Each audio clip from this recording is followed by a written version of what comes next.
Unit 6, Investigating Theories of Product Development Used by Medical Schemes. So the theories of product development used by medical schemes, and we're going to look at the learning outcomes. This is the things that you need to know for your test. So investigate theories of product development used by medical schemes, apply knowledge of the current Medical Schemes Act and the demarcation debate to differentiate between a medical scheme and medical insurance, explain the impact of the national health policy and relevant legislation with reference to governance and equitable, affordable, and equitable healthcare for all, and analyze selected products to identify the principles of health risk management. So let's look at the intro to calculating retirement needs and provisions. On the left-hand side, you will see there's medical schemes. And on the right-hand side, you'll see insurance products. That's like health insurance products. So if you look on the left under medical schemes, they are governed by the Medical Schemes Act 1998 or Act 62 of 2002 as amended. So it was amended in 2002, governed by the Council for Medical Schemes, in other words, the CMS, may not refuse to admit prospective members, may not make a profit, so they cannot make a profit, they cannot refuse members, and seek to match premiums and benefits paid over the period of a scheme year. If you look at insurance products like the health insurance, they are governed by the Long-Term Insurance Act. Can you still remember Act number what? We did it in this work. Act 52 is the Long-Term Insurance Act, and the Short-Term Insurance Act is Act 53.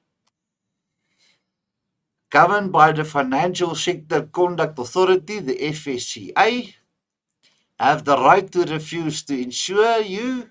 You see, medical schemes cannot refuse. Insurance, they can refuse to insure you on the grounds of risk being too high.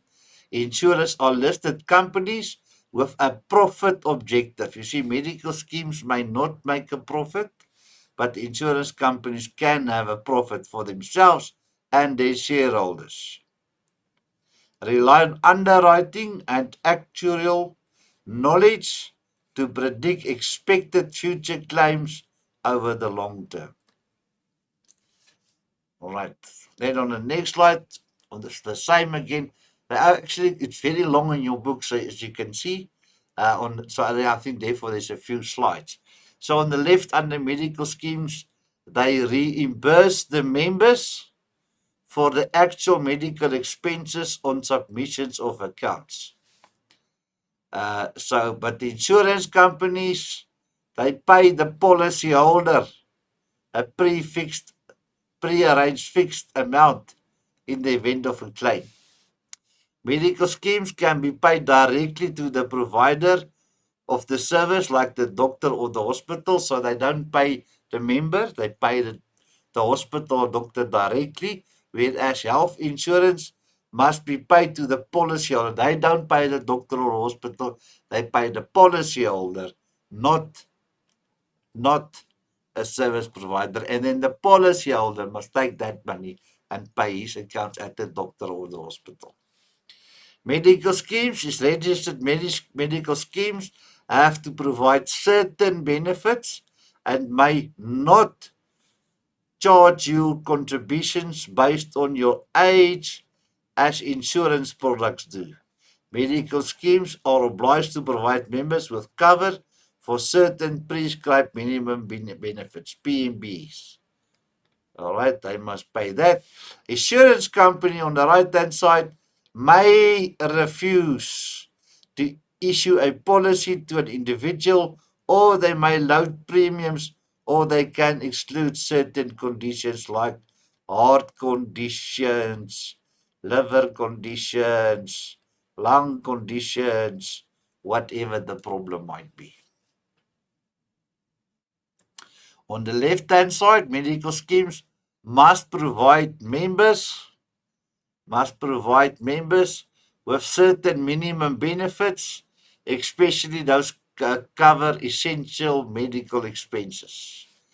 They usually increase the contribution rate on an annual basis every year and may enhance or limit benefits every year. They might change the benefits.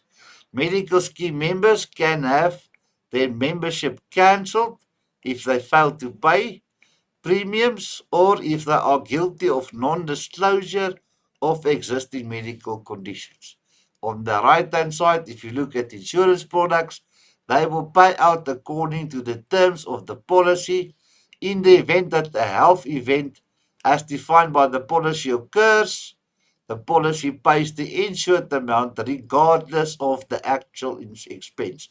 So if the actual expense is 500,000 rand, but you is insured for 300,000 rand, they're going to pay you 300,000, not 500, the actual amount. They're going to pay you what the insurance amount was. That's it.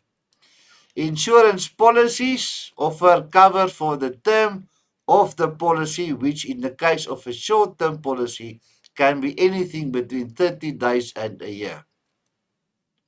Short-term insurance are able to refuse policies to individuals. They can also cancel policies within 30 days notice.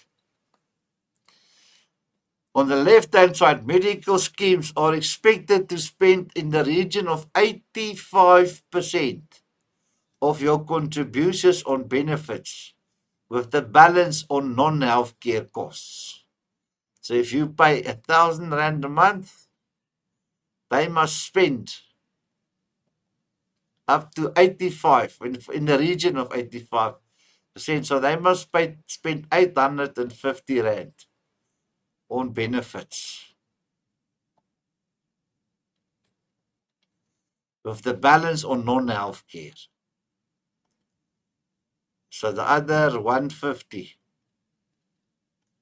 will be non-healthcare.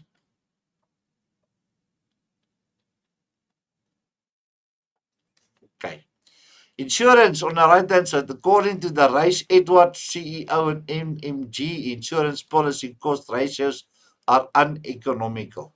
Typically, insurers spend between 60 and 65% of their contributions on claims, between 12 and 18% on administration costs, and between 15 and 20% on commissions. So what led to the demarcation debate? According to the Council for Medical Schemes, the so-called hospital plan insurance products contravene the Medical Schemes Act. For some time, there was confusion and arguments around this issue until it was resolved when a demarcation agreement concluded by the Life Officers Association, the LOA, and the Council for Medical Schemes, the CMS, was announced in September 2000. National Health Act. The object of this act are to regulate national health and to provide uniformity in respect of health services across the nation by A. Establishing a national health system which 1. Encompasses public and private providers of health services, and 2. Provides in an equitable manner the population of the Republic with the best possible health services that available resources can afford. And B. Setting out the rights and the duties of healthcare providers, health workers, health establishments, and users. National Health Act. C. Protecting, respecting, promoting, and fulfilling the rights of 1. The people of South Africa to the progressive realization of the constitutional right of access to healthcare services, including reproductive health care. 2. The people of South Africa to an environment that is not harmful to their health or well-being. 3. Children to basic nutrition and basic health, care services contemplated in Section 21I C, C of the Constitution, and for vulnerable groups such as women, children, older persons, and persons with disabilities. Future needs at retirement. Amendments to legislations aim to establish the Risk Equalization Fund, a fund of or clearinghouse which aim to spread the risk of the cost of prescribed benefits across schemes with higher proportion of sick and elderly patients and those with younger, healthier and less costly members.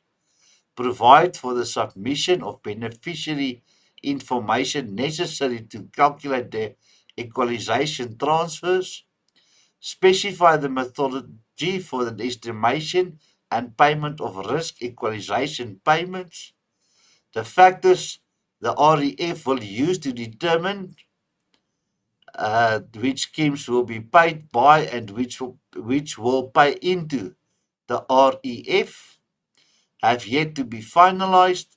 The bill states that the Minister of Health, in consultation with the Minister of Finance, will determine the formula that will be used. Solvency ratio requirements. Funds are required by law to have 25% of premium income as a reserve. New schemes are permitted a period of grace to reach this level.